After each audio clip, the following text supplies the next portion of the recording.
Hello hi నమస్తే. మా space సినిమాలకానికి స్వాగతం సుస్వాగతం. మరో చక్కని చిత్రంతో ఈరోజు మీ ముందుకి మీ సినిమాలకు నంబూరి రివ్యూస్ అద్భుతమైన చిత్రంతో మన ముందుకు వస్తున్నాడండి అఖిల్ లక్కినేని. 3 సంవత్సరాల గ్యాప్ తర్వాత ఒక బలమైన కంబ్యాక్ ఇస్తానంటూ వస్తున్నాడు లెనిన్ అనే చిత్రంతో. మరి ఈ చిత్రం విశేషాలేంటి, ఈ చిత్రం అందరినీ మెప్పించిందా లేదా, మరి ఈ చిత్రంతో అన్న అఖిల్ కలిసి వస్తుందా లేదా అనేది ఇప్పుడు చూసుకుందాం. ముందుగా చిత్రం విషయానికి వస్తే ఈ చిత్రం పేరు లెనిన్. నటీనటులుగా అఖిల్ లక్కినేని, భాగ్యశ్రీ బోర్సే, శివాజీ. సినిమాటోగ్రఫీ అందిస్తున్నాడు లియోన్ బిట్రో. ఎడిటింగ్స్ నవీన్ సూలి. నిర్మాతగా అక్కినేని నాగార్జున, సూర్యదేవర నాగవంశి. రచన దర్శకత్వం అందించారు మురళీ కిషోర్ అబ్బూరి. మరి ఈ శుక్రవారం విడుదలై మంచి టాక్ అయితే అందుకుంటుంది అని ఇప్పటివరకు వినిపిస్తూ ఉంది. చిత్రం కూడా చక్కని స్టోరీ, మంచి లైన్ పట్టుకొని తీశారని చెప్తూ ఉన్నారు. మరి ఈ చిత్రంతో అయినా అఖిల్ లక్కినేనికి అదృష్టం కలిసి వస్తుందా అనేది ఇప్పుడు చూసుకుందాం. అఖిల్ లక్కినేని ఓ బలమైన విజయం కోసం ఎప్పటి నుంచో ఎదురు చూస్తున్నాడు. దాంతో కొంత విరామం తీసుకొని ఇప్పటివరకు తాను చేయని ఓ విభిన్నమైన కథను ఎంచుకొని లెనిన్గా మన ముందుకు వస్తున్నాడు.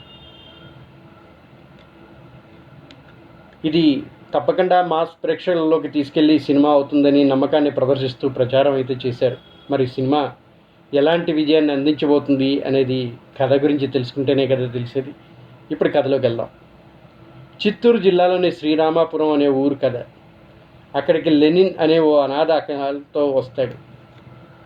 ఆకలితో వచ్చిన ఓ అనాథని ఆ గ్రామానికి చెందిన పెద్దింటి మహిళ ఈశ్వర్రావు చేరదీస్తుంది. ఆ అనాథే అఖిల్. అతనికి అన్నం పెడుతుంది. ఆమె కొడుకు వసంత్, మన ప్రమోద్ పంజు, లెనిన్ ప్రాణ స్నేహితులుగా మారిపోతారు. వసంత్ చదువుల కోసం పట్నం వెళ్ళగా లెనిన్ మాత్రం ఊళ్ళోనే ఉంటూ ఆ కుటుంబానికి తలలో నాలుకల్లా మెలుగుతూ ఉంటాడు. ఊళ్ళో 18 రోజుల పాటు ఎంతో పవిత్రంగా జరిగే భారతం మెట్టు ఉత్సవాల నిర్వహణ బాధ్యత తన భుజాలపై వేసుకొని నడిపిస్తూ ఉంటాడు లెనిన్. తనకు భాగ్యశ్రీ బోర్సే అంటే ప్రాణం. వైద్యం చదువుకొని ఊరికొచ్చిన వసంత్ స్వయంగా లెనిన్ భారతి వివాహాన్ని జరిపిస్తాడు. ఆ ఊళ్ళో ఉత్సవాలు ఆఖరి రోజు అనూహ్యంగా ఓ సంఘటన జరుగుతుంది. దాంతో భారతం మెట్టు ఎంతకీ ఆరని అగ్నిగుండంలా రగిలిపోతుంది. లెనిన్ జైలుకి వెళ్లాల్సి వస్తుంది. కొన్నాళ్ళు జైలు జీవితం గడిపి బయటకు వచ్చిన లెనిన్ నేరుగా ఎక్కడికి వెళ్ళాడు, ఏం చేశాడు, అసలు అతను జైలు ఎందుకు వెళ్లాల్సి వచ్చింది, అందుకు కారకులు ఎవరు, తన ప్రాణ స్నేహితుడైన లెనిన్ కోసం వసంత్ ఏం చేశాడు తదితర విషయాలన్నీ తెరపై చూసి తెలుసుకోవాలి. అప్పుడే ఈ సినిమా ఏంటో తెలుస్తుంది అంటున్నాడు మన డైరెక్టర్. మరి అది ఎలా ఉంది, ఆ కథ ఆకట్టుకుందా లేదా అనేది ఇప్పుడు చూసుకుందాం. Why hospitals choose Rosa Flores when hygiene can't be compromised. Each part of our papermaking process is in line with policies on sound environmental management. Subsequently, the logs are washed, cut into small pieces, and cooked in a digester. It starts with natural plant fibers, carefully selected for their softness and absorbency. Our advanced technology labs transform these biodegradable materials that meet the highest hygiene standards into premium tissue products. From kitchen rolls to hospital bed rolls, Rosa Flores delivers the quality assurance that professionals trust. When hygiene matters most, the choice is clear.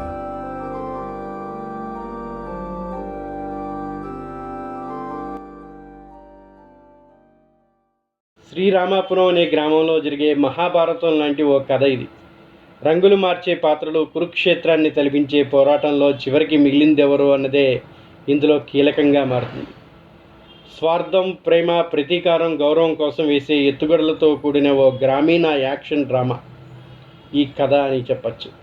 Chittoor జిల్లాలో నిజంగానే జరిగే భారతం మెట్టు జాతర నేపథ్యం తోడు కావడమే ఈ సినిమాకి ప్రత్యేకత. భారతం మెట్టు ఉత్సవాల్ని పరిచయం చేస్తూ సాగే ఎన్టీఆర్ వాయిస్ ఓవర్ తోటి సినిమా ప్రారంభమవుతుంది. కథానాయకుడు జైలు నుంచి బయటకు వచ్చే సన్నివేశాలు సినిమా ఆసక్తికరంగా మొదలవుతుంది. కథలోని వేగం లీనం చేస్తుంది. కానీ ఆ తర్వాత సన్నివేశాలు అంతకు ధీటుగా రాసుకోవడంలో దర్శకుడు కొంచెం విఫలమయ్యాడు. చాలా సినిమాల్లో చూసిన సన్నివేశాలే తెరపై కనిపిస్తూ ఉంటాయి. హీరో హీరోయిన్ల మధ్య సాగే ప్రేమ కథ కానీ, గ్రామంలో చోటు చేసుకునే సంఘటనలు పెద్దగా కొత్తదనం ఏమీ కనిపించవు. పక్కా కమర్షియల్ ఫార్మాట్లోనే సినిమా సాగిపోతుంది. విరామానికి ముందు సన్నివేశాల్లో కాస్త సినిమా గాడిన పడినట్టుగా అనిపిస్తూ ఉంటుంది. పాత్రల రంగులు మార్చడం అక్కడి నుంచి మొదలవుతుంది. దాంతో కథలోని అసలు సిసలైన సంఘర్షణ మొదలవుతుంది. విరామ సన్నివేశాలు కూడా ఇంటర్వెల్ మార్క్ బాగా ఉంది. అదే ఊపులో ద్వితీయార్థం మొదలవుతుంది. వసంత్ ప్రేమ పెళ్లి కథ, యతిరాజుల పాత్ర చేసే హంగామా, గాంధారిని తలపించేలా పెద్దమ్మ పాత్ర తీసుకునే నిర్ణయం, ఇలా ప్రతి సన్నివేశం ఆసక్తికరంగా సాగుతూ ఉంటుంది. ఈ నేపథ్యంలోనే కథలో చోటు చేసుకునే మలుపులు సినిమాని మరో స్థాయికి తీసుకెళ్తాయి. ఆఖరి సన్నివేశం వరకు కథలో చోటు చేసుకునే మలుపులు ప్రేక్షకులను రక్తి కట్టిస్తూ ఉంటాయి. బోలెడన్ని పాత్రలు, మరింత డ్రామా పండించేందుకు కావలసిన నేపథ్యం ఉన్నా ఫస్ట్ హాఫ్ తాలూకా అసంతృప్తిని చాలా వరకు ద్వితీయార్థం తగ్గిస్తుంది. ఇప్పటివరకు అర్బన్ పాత్రలు కథలోనే ఎక్కువగా కనిపించిన అఖిల్ పక్కా పల్లెటూరు యువకుడిగా చేయటం సందడిగా ఉంటుంది. నటనలో చూపించిన వైవిధ్యం ఈ సినిమాకి కలిసి వచ్చింది. కథ చాలా బాగుంది. అయితే ఫస్ట్ హాఫ్లో కొంచెం డ్రాగ్ చేసినట్టుగా అనిపించిన సెకండ్ హాఫ్ బాగా కవర్ చేశాడు. ఇక లెనిన్గా అఖిల్ అద్భుతమైన నటన ప్రదర్శించే అవకాశం లభించింది. ఈ సినిమాలో బాగా సద్వినియోగం చేసుకున్నాడు. లెనిన్ పాత్రలో ఆయన ఆహార్యం, భావోద్వేగ సన్నివేశాలు చూపించిన పరిణితి సినిమాపై బలమైన ప్రభావమే చూపించాయి. యాక్షన్ సన్నివేశాల్లోనూ మెరిశాడు. పతాక సన్నివేశాల్లో అఖిల్ యొక్క నటన బాగా గుర్తుండిపోయేలా నిలిచిపోతుంది. కథానాయికగా భాగ్యశ్రీ బొరుషే కూడా భారతీ పాత్రపై తనదైన ముద్ర వేసింది. పాత్రకు తగ్గ ఎంపికని నిరూపించింది. ఈ పాత్రలో చెప్పుకోదగ్గ లోతు లేకపోవడమే రచనలో కొంచెం లోపమైనప్పటికీ సినిమా యాక్షన్లో మంచి మాస్ ఎలిమెంట్స్ ఉండటంతో అందరినీ ఆకట్టుకుంది. ఇక సహాయ నటుల్లో ఈశ్వరీరావు, ప్రమోద్ పంజు నటన సినిమాకి హైలైట్గా నిలిచింది. ఈ ఇద్దరు చుట్టూనే కీలకమైన సన్నివేశాలు ఉంటాయి. కొన్నిసార్లు ప్రమోద్ పంజు పాత్ర హీరోకి ధీటుగా కనిపిస్తుంటుంది. ముఖ్యంగా ల్యాండ్ మైన్ సన్నివేశాలు, పతాక సన్నివేశాల్లో ఆయన నటన సినిమాకి హైలైట్గా నిలిచాయి. శివాజీ మరోసారి బలమైన పాత్రలో కనిపించారు. బ్రహ్మాజీ, రాంకీ, సునీల్, గెటప్ శ్రీను, శత్రు తదితరుల నటులు చాలా బాగా తెరపై కనిపించారు. ఆయా పాత్రల పరిధి మేరకు వాళ్ళు నటించారు. సాంకేతికంగా మంచి పనితీరు కనపరిచారు. లియోన్ బ్రిట్రో కెమెరా పనితనం ఆకట్టుకుంది. తమన్ స్వరపరిచిన పాటలతో పోలిస్తే నేపథ్య సంగీతంపై ఎక్కువ ప్రభావం చూపించారు. వారేవా, జయమంగళం పాటలు పర్వాలేదనిపిస్తాయి. ఎడిటింగ్, ప్రొడక్షన్ డిజైన్ తదితర విభాగాలు మెరిసే. మంచి మలుపులతో విస్తృతమైన పరిధి ఉన్న కథ ఇది. రాసిన దర్శకుడు భావోద్వేగ కోణంపై ఆ స్థాయి దృష్టి కొంచెం పెట్టుంటే ఇంకా బాగుండేది. కథలో మలుపులు ఉన్నా ప్రథమార్థం దాదాపు ఊహకు తగ్గట్టుగానే సాగుతుంది. నేను ఒక కథ చెప్పనా అంటూ మధ్యలో చాలా పాత్రలు ఇందులో ఉపకథలు చెబుతూ ఉంటాయి. మాటలు బాగున్నాయి. నిర్మాణం ఉన్నతంగా ఉంది. ఈ సినిమాకి ప్లస్ ఏదన్నా ఉందంటే అది కథలో వచ్చిన మలుపులే అని చెప్పాలి. ఆ తర్వాత అఖిల్ నటన, నేపథ్య సంగీతం ద్వితీయార్థం సినిమాని గుర్తుండిపోయేలా చూసాయి. ప్రథమార్థంలో కొన్ని సీన్స్ ఊహకందేలా సాగే కథనమే కొంత బ్యాక్ అనిపించినా అద్భుతమైన యాక్షన్ తోటి, నేపథ్య సంగీతంతో కవర్ చేసి ప్రేక్షకుల్ని మెప్పించే ప్రయత్నం అయితే చేశారు. అద్భుతంగా నటించినటువంటి అఖిల్కి 100 మార్క్స్ పడ్డాయనే చెప్పచ్చు. ఈ సినిమాతోటి ప్రేక్షకుల్లో ఒక స్థాయి అనేది ఏర్పాటు చేసుకున్నాడు అఖిల్ అని చెప్పచ్చు. ఎంతో కాలంగా సినిమాల్లో తన పాత్ర ఏంటో అనేది నిరూపించుకోవాలని, తనకు కూడా ఒక నటుడిగా అక్కినేని వంశంలో గుర్తుండిపోయే వ్యక్తిగా ఉండాలని ఎంతో ప్రయత్నించిన అఖిల్కి ఆ విజయం నేటి వరకు దక్కలేదు. కానీ ఈ సినిమాపై ఎన్నో హోప్స్ తోటి మన ముందుకు వచ్చాడు లెనిన్ అంటూ. మరి ఇదైనా ఆయనకు కావాల్సిన ఆ స్థాయిని కల్పించిందా లేదా చూసుకుందాం.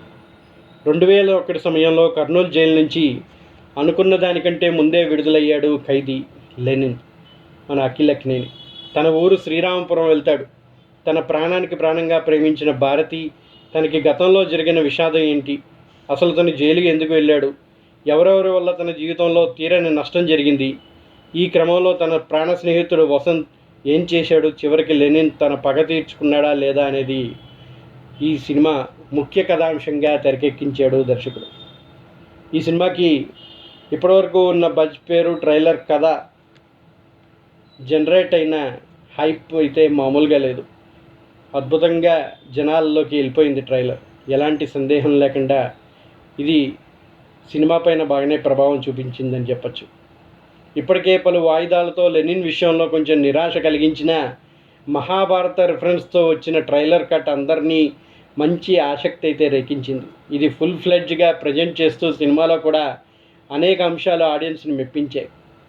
దర్శకుడు ప్లాన్ చేసుకున్న కథనం ఇందులో మంచి బలంగా నిలుస్తుంది. ముఖ్యంగా సెకండ్ హాఫ్లో తీసుకెళ్లిన తీరు అందులోనూ మెప్పిస్తుంది. కథనం, పాత్రలు, వాటిలో లేయర్స్ ఎంగేజింగ్గా అనిపిస్తాయి. దాదాపు సినిమాలో కనిపించిన ప్రతి పాత్ర సినిమాకి బలాన్ని చేకూర్చిందని చెప్పాలి. ఇక నటీనటులుగా పర్ఫార్మెన్స్లో అఖిల్ కోసం ముందు చెప్పుకోవాలి. అఖిల్ నుంచి డెఫినెట్గా ఈ రేంజ్ పర్ఫార్మెన్స్ చాలామంది ఊహించి ఉండరు. తమ లెనిన్గా ఆ రేంజ్లో లీనం అయిపోయాడు. ముఖ్యంగా ప్రీ క్లైమాక్స్లో తన ఎమోషనల్ పర్ఫార్మెన్స్, తనలోని నటుడిని, తన పొటెన్షియల్ని చూపించింది. ఇక భాగ్యశ్రీ బోర్సే కూడా అద్భుతమైన నటనని ప్రదర్శించిందని చెప్పాలి. అందంగా కనిపిస్తూనే సినిమాకి కావాల్సిన వెయిట్ని ఆమె క్యారీ చేస్తూ తన పాత్రని రక్తి కట్టించింది. ఇక మరో సర్ప్రైజింగ్ అంశం మాత్రం అఖిల్కి సన్నిహితుడిగా సినిమాలో నెగిటివ్ రోల్లో కనిపించిన ప్రమోద్ పంజు. డెఫినెట్గా సర్ప్రైజ్ చేస్తాడు. తన పాత్రలో లేయర్స్ని ఒక్కొక్కటిగా చూపిస్తూ సాలిడ్ పర్ఫార్మెన్స్ తను చేశాడు. వీరితో పాటుగా శివాజీ కూడా సాలిడ్ రోల్ దక్కింది. తను ఈశ్వరీరావు, బ్రహ్మాజీ, శత్రు తదితరులు సినిమాలో బాగా చేశారు. ఈ సినిమా కొంచెం ఏమన్నా మైనస్ ఉందంటే ఒకంత రొటీన్గా అనిపించే కథ, నేరుగా మహాభారతం రిఫరెన్స్తో ప్లాన్ చేసుకోవడం మూలాన ఇది కొంతమందికి వర్కౌట్ కావచ్చు. కానీ మిగతా ఆడియన్స్ మాత్రం అంత ఫ్రెష్నెస్ అన్నట్టుగా అనిపించదు. అలానే ఇదివరకు వచ్చిన కొన్ని రూరల్ పీరియాడిక్ బ్యాక్డ్రాప్ సినిమాలు కూడా ఇందులో గుర్తొస్తాయి. వీటన్నిటికంటే క్లైమాక్స్ పోర్షన్లో అఖిల్ మీద రివీల్ అయ్యే కీలక ట్విస్ట్, దానికి అనుగుణంగా డిజైన్ చేసుకున్న సీక్వెన్స్ ఇంకా బలంగా ప్లాన్ చేసుకుని ఉంటే అద్భుతంగా వచ్చేది అని చెప్పచ్చు. ఇక్కడే కొంచెం లాజిక్ మిస్ అయినట్టుగా అనిపిస్తుంది. అలానే అఖిల్ రోల్ ఎందుకు జైలుకి వెళ్ళింది అనేది కూడా అంత క్లియర్గా చెప్పే ప్రయత్నం చేయలేదు అనిపిస్తుంది. టెక్నికల్గా చాలా బాగా కనిపిస్తున్న ఈ సినిమా భారీ సెట్టింగ్స్ నడుమున తీసినప్పటికీ ఎక్కడా ఇది సెట్స్లో తీసిన సినిమాలా అనిపించకుండా న్యాచురల్గా ఉంది. Camera work solid rural and rustic డ్రామాగా తెరకెక్కించాడు. తమన్ ఇచ్చిన స్కోర్ వింటే ఉంది, కానీ పాటలు బాగున్నాయి. లియోనో బ్రెట్రా కెమెరా వర్క్ పనితనం చాలా బాగుంది. ఇక దర్శకుడిగా మురళీ కిషోర్ అబ్బూరి విషయానికి వస్తే తన సబ్జెక్ట్ పరంగా తనకి ఉన్న క్లియర్ విజన్ని సెట్లో ఎస్టాబ్లిష్ చేసే ప్రయత్నం అయితే చేశాడు. ముఖ్యంగా తన పాత్రలు తీర్చిదిద్ది ప్రజెంట్ చేసిన విధానం, అందులో ఒక ఎంగేజింగ్ అంశాలు ఇంప్రెస్ చేశాయని చెప్పాలి. లెనిన్ మొత్తానికైతే అఖిల్ ఒక సినిమాని కొట్టాడని చెప్పచ్చు. తన అనుకున్న మార్కుని చేరటంలో చాలా వరకు సఫలం అయ్యాడని చెప్పచ్చు. డౌట్ లేదు, అఖిల్ కెరీర్ బెస్ట్ పర్ఫార్మెన్స్ ఇదొకటి. దర్శకుడు విజయ్ తెరకెక్కించిన తీరు, ఎమోషన్స్ ఇందులో హైలైట్గా నిలిచాయి.